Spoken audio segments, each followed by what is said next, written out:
families, creating a lifetime of memories. Sadly, some families are denied these important moments due to the sad practice of alienation. These are families divided. Hello, everyone, and welcome to this week's edition of Families Divided TV. In this segment, we're going to have some of the top mental health professionals who deal in the field of parental and grandparent alienation. They're going to be discussing what it entails in their work and all that it goes through for both the alienated family members, the children especially, and the mental health therapists. Dr. Colleen Murray, Dr. Sue Cornbluth, and Dr. Mary Alvarez will be sharing some thoughts with you now. Divorce and co-parenting are a major life interruption for families, especially the kids, but also for parents and grandparents. And it's even worse in blame-filled, high-conflict cases. When parents engage in alienation by turning the kids against the other parent or grandparents, kids suffer. They're denied the opportunity to build the 4 big skills necessary for future resilience. New Ways for Families online class can help. Parents learn to use our popular BIF and EAR skills to calm the conflict and stop the hostile emails and texts. And we even have a class for kids and parents to learn together. Research shows a 75% improvement in joint parental decision-making after this course is taken, plus overall improvements for kids' well-being. Don't wait to make this affordable investment in your children's future and improve your well-being too.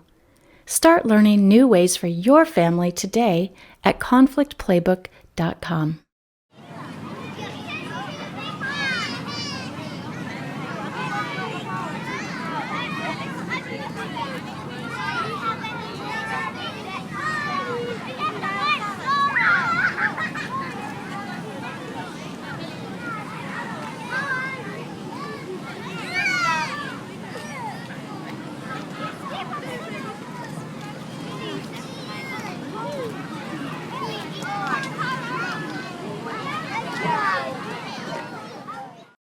Hello, and welcome to our panel segment of Families Divided.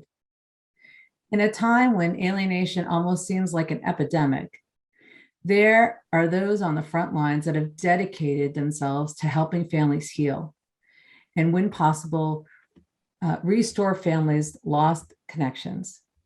Today, I have with me 2 of those frontline workers, Doctors Mary Alvarez and Sue Cornbluth. Hello, Mary. Hello, Sue. Hi, Colleen. Thank you for having me. Yes, thank you. Thank you. Thank you for being here today. We are so glad that you could join us and talk to us about the work that you do and the experiences that you've had with these really difficult cases. And I want to start with you, Sue. Is there a time when there's so much hurting of feelings of injustice from the alienated or targeted parent? Can you briefly share with us how you help your clients find some peace in their hearts to really begin that healing and that restoration process? Yeah, that's a great question. And the simple answer to that is that these cases are complicated. And it's not always one person does everything wrong and the other person does everything right. It's a combination of when things begin to fall apart and what you can do to restore the pain that has been caused overall. This is a family system issue. And so we have to look at everybody within the family to see where we can make improvements. What we try to do in terms of healing, let's say the targeted parents, so that they can go and reconnect with their child in the best way, is really to go deep inside and do a lot of compassion work and reconnect with themselves from all of the pain that they have experienced throughout not being with their children. And we believe that when you can reconnect with yourself, you can reconnect with others. And if you're not healed yourself, you can't really heal relationships with others. Right. So doing that inner work, getting peace with oneself, and really finding yourself in a peaceful place so that when the alienator attacks you, there's no, as I like to say, no reaction, but we respond. Correct. So, Mary, what do you want to add anything to that? What your experiences are with that? Yes, I agree with everything that Sue said. And I like to help the targeted parent understand, for example, that the feelings of anger and disbelief and disappointment are valid and they're very normal to feel. Mhm. And we work on helping the targeted parent forgive him or herself. All right, because as Sue mentioned, it's multifaceted. It's not any one person's doing or fault. It's a combination of many dynamics in a family. But you have to forgive yourself, because if you did have a role in it, even inadvertently, you had a role in it, it's important to let yourself off the hook, so to speak. And you have to forgive your child or your children.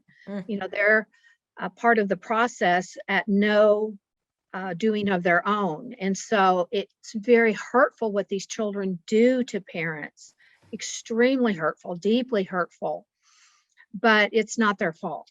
You know, these children have been led in a way that makes them reject a parent. And so we work a lot on forgiveness as part of the plan to move forward, you know, with progress and hopefully one day reunification.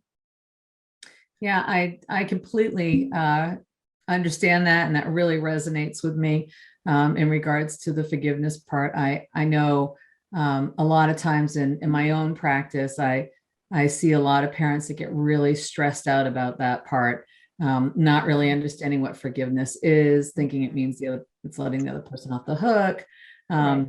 or they're going to keep on trying to hold their grievances over the other parent's head. And I just remind them, like, okay, if this parent has a personality disorder, and a lot of times they may not have the full disorder, but they have a lot of the traits. One of the key components is they don't have any empathy. So for you to try and hold them responsible when they can't actually empathize with what you're feeling, this is a lifelong prison sentence for you. Because it does take the empathy to be able to accept an apology or to even give an apology. So I love that both of you really start from that foundational base of forgiveness, because I think that's so important. And I also, in my own work, Mary, I come across a lot of times where people will say, but I can't help it. And so when they're working, you know, they just have this reaction all the time, and they keep saying, I can't help it. I can't help it. So what can you say to those in our audience who have been emotionally wounded by this experience and are struggling with that right now, with the sentiment, because they're trying to protect themselves from the attacks as they're working to restore the relationship with their child? Yes, yes. Great question. It is very normal for a parent to feel, you know, high levels of very intense and negative emotions, such as anger, hostility, resentment. And so we validate that that's okay. I mean, that's very normal, but those are toxic emotions and they don't serve you very well. And you can only be in charge of yourself. You know, you cannot be in charge of the other person. You can only regulate what you can regulate. So help them understand that things are normal as related to a child rejecting them helps the target parent put things in perspective, you know, and we also encourage them, it's okay to protect yourself. Yes, your relationship with your child has been damaged, sometimes severely, but it's not a free-for-all. You know, you should not just unequivocally accept anything that the child throws your way. For example, it's okay to set boundaries. It's okay to take a step back. It's okay to tell your child, you know, when you're feeling better or in a better frame of mind, we can, you know, get back together and you know, try this again. A lot of times these target parents, they'll feel guilty. They feel that they need to take anything, whether it's, you know, ugly and hateful behavior from the child, because it's better than nothing. Just helping them accept that you're still a parent and consequences still apply. Right. I that see that a lot too, where they just kind of let them break those boundaries because they feel like parenting them would be harsh or too hard because they're having these dysregulated feelings with the parent, and so the parent doesn't want to make them matter, and so they do let them break a lot of those boundaries. I see that a lot too. Sue, is there anything you'd like to add to that? Sure. I think it's really important to remember that where we put our energy when we're trying to heal these relationships is really important. And we need to put our energy, I believe, into having an understanding more so for what your child is going through and feeling than holding the anger towards your ex for what they are doing. You cannot change what your ex is doing. And so many targeted parents put so much energy into that instead of putting the energy into what you can change, which is the way that you react to your child and to your ex. That is where you can put your energy to be very successful in making things better than making them worse. We spend too much energy holding on to the anger instead of putting more energy into the changes that we can make to show up differently for ourselves and for our children.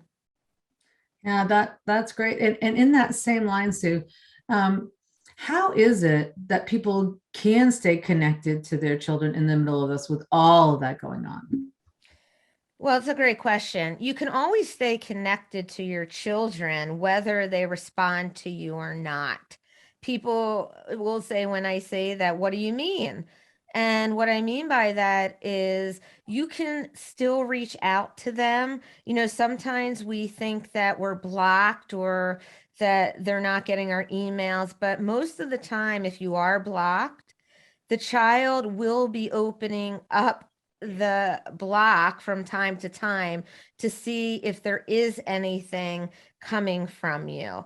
So putting out positive energy and putting out messages to your children and making sure that in the messages that you are sending, that you are seeing things from their side. Let's remember here that your children, even though you're angry with them, and I do understand that, they are also victims of what is going on. And we have to remember that. And I think if we can remember that, it's much easier to make those advances, to send that text, to send that card, to try to reach out as much as possible. You know, the kids that I talk to, even the young adults who have reunited with their parents at this point, have said that I reconnected because my parent never gave up on me and I knew that. Yeah. So, Mary, in that same stream, is there any additional things that you want to add? Yes, I tend to look at this in two different ways. I'll start with the alienated child, the one that wants nothing or relatively nothing to do with the target parent. And the target parent has a very difficult time having any kind of communication with that child. I encourage the target parent to do things such as create a memory book. Even though your alienated child is not going to see that, you know, possibly for some length of time, as different milestones come and go, you know, document what you were thinking about at that time, the child's birthday, you know, another Christmas without the child, you know, those major milestones that happen throughout the year. The child graduates from high school, you know, for example, or graduates from junior high.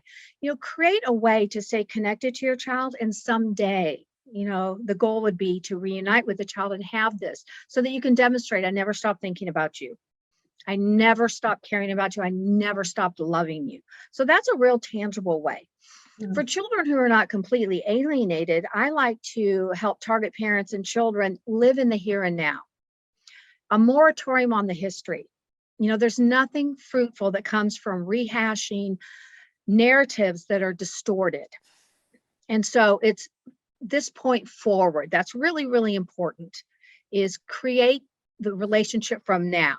and not go backwards and try and rehash and heal that between the parent and child. And so I'm a big proponent of the target parent creating something very special and unique that happens between that parent and the child, so that, again, the child has a way to stay connected to that parent in ways that he or she doesn't with other adults, in his or her life. So special activity, a special outing, something that they can connect with the target parent. Yeah, I really like that. That really speaks to me about the staying in the here and now. I'm a big fan of reality therapy or choice theory, and so I really like that, grounded in the here and now. Can't change the past, but we can change the future. Mm-hmm. And that really does set a more positive foot forward for these type of cases. And so in thinking about that, Mary, what do you think is the most important thing? I'm sorry, what do you think the most important thing is for parents in a high conflict divorce or custody or modification case to keep in mind? Like, what's kind of your wrap up point for parents to keep in mind in the middle of this? I think my wrap up point would be, in the middle of high conflict, especially as related to custody issues, and attorneys demanding many things of you on a regular basis, and the other parent demanding, and your child demanding, self-care. All right, self-care is critical, and it is one of the things that is the most easily disregarded and the first to go, off of a very full plate. But you cannot do the best job for your child with the circumstances that you have if you don't take care of yourself. That's right. And a lot of parents feel guilty, as if they do have limited time and energy and resources. I totally understand that. But they can do a much better job if they pay attention to themselves. And so getting them through some of the guilt that they might feel for taking care of themselves, and getting them back to doing things that they used to enjoy, and or new things that they didn't even know that they might enjoy. So I do focus a lot on self-care. So same question, what would be your wrap up for the parents in the audience? Well, I think, from what Mary said, is that you really do have to try to take care of yourself. I said that at the beginning of the show today. If we cannot be good to ourselves, we cannot be good to others. And oftentimes we will encourage our clients to really do the work on themselves, even before they reach out to their children. You can reach out to your children, but if it's not coming from a genuine place, and you're not being authentic and really understanding the pain that they have gone through, and that their truth is now their truth based on what maybe has been told to them or what they believe, then you're not going to really have as good of a chance of reconnecting with them. So really, it does go to self-care. But for us here, it's really working on yourself, giving yourself that self-compassion. You did the best you could at the time where you were feeling that pain and that fear and that panic. And you have to really forgive yourself for that first before you can really make those authentic attempts to reconnect with your children. We can't solve conflict with conflict. We use compassion to solve conflict. And if we're consistent in our compassion, over time, healing usually does occur. Oh, I love that. I love that you can't heal a conflict with conflict. I'll coin that later for you. But, It's I really already do like coined, that. darling, but thanks. True. I think that is your motto, right? Yep. Sorry, I forgot. Okay. But I do that. You can I do have that. it. You can say it too. Thank you very much. So, yeah, I think sometimes our audience members don't see the professionals really interact in that fun kind of playful way, and really like get to know us, because we seem very stoic and very focused on the sciences. So, one of the things that I think some people might struggle with in our audience is how and why would you get involved in this very stressful, not just not just with your clients, but I know because I'm in this field too, it's also professionally stressful at times, because not everybody likes us that's involved in the case, right?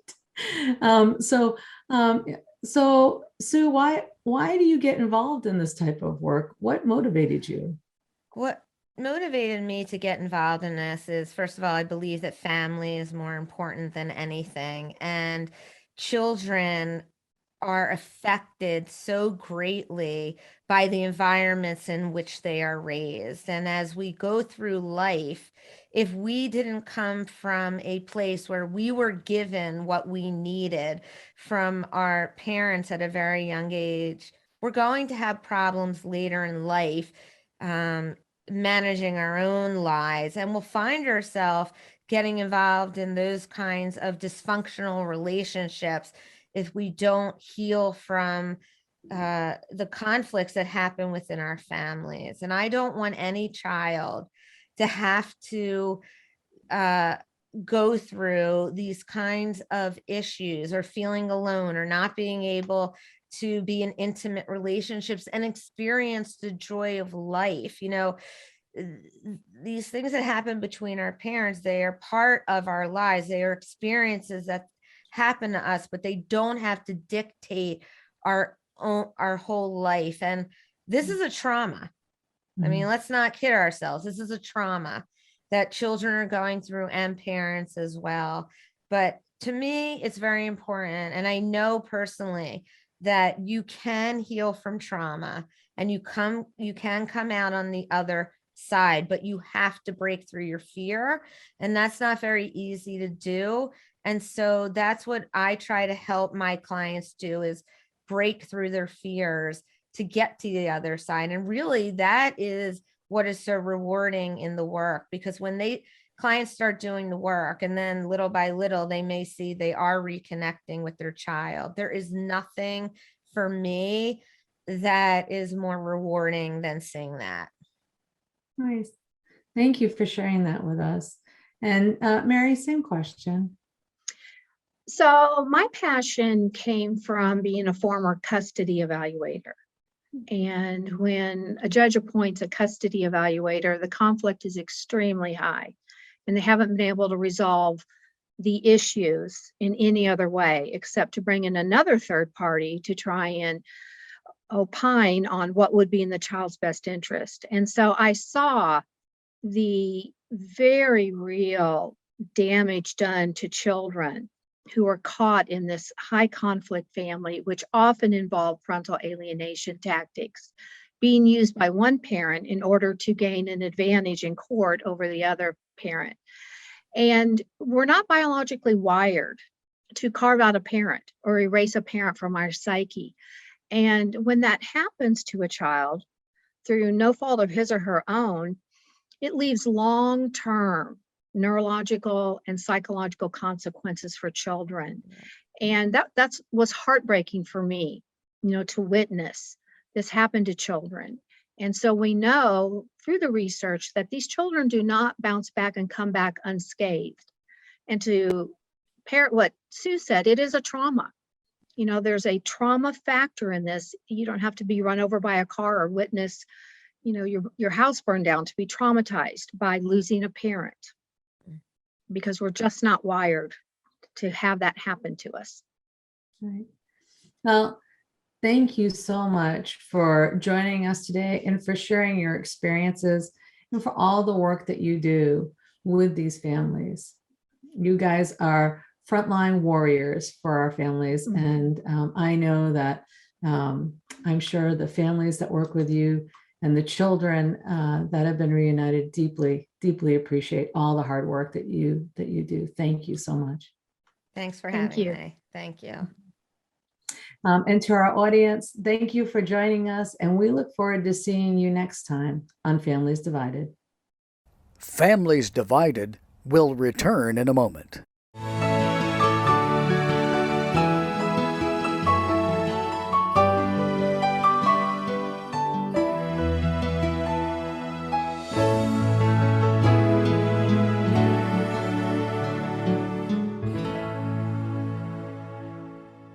I'm Dr. Dr. Sue Cornbluth, president and owner of Dr. Sue and You. And this is where we help alienated parents like yourself reconnect with their children.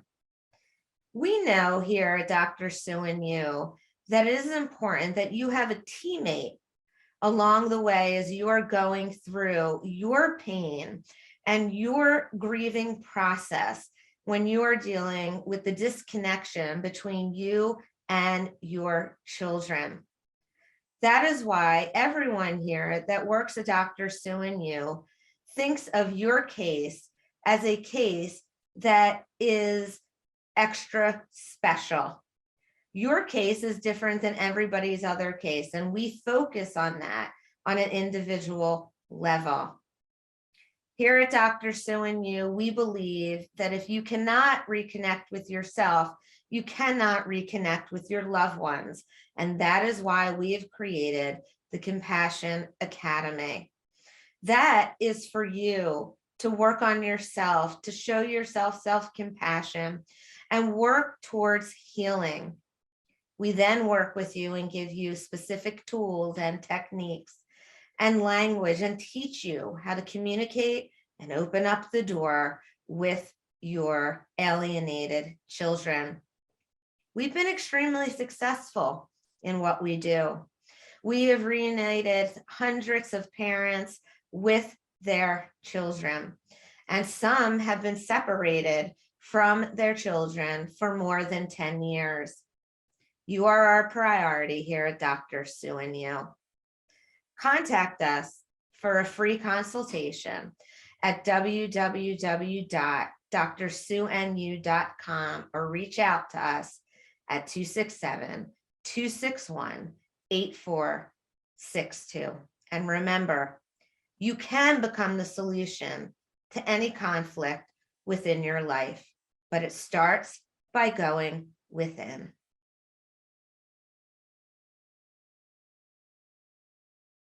This is a huge happening for us to be able to have a program where we can really discuss alienation and reach out to so many more people. With Family Access Fighting for Children's Rights, we've been able to reach 42 countries so far, but alienation is a huge epidemic all over the world. It's what I've always referred to as a hell on earth. And it's exactly what it is with family. So we're really thankful and blessed that we'll be able to have this opportunity here to bring more people in the awareness of alienation and teaching them and educating them. Next week on Families Divided TV, Lisa Rothfuss talks about self-care, the key to saving the relationship with your alienated child.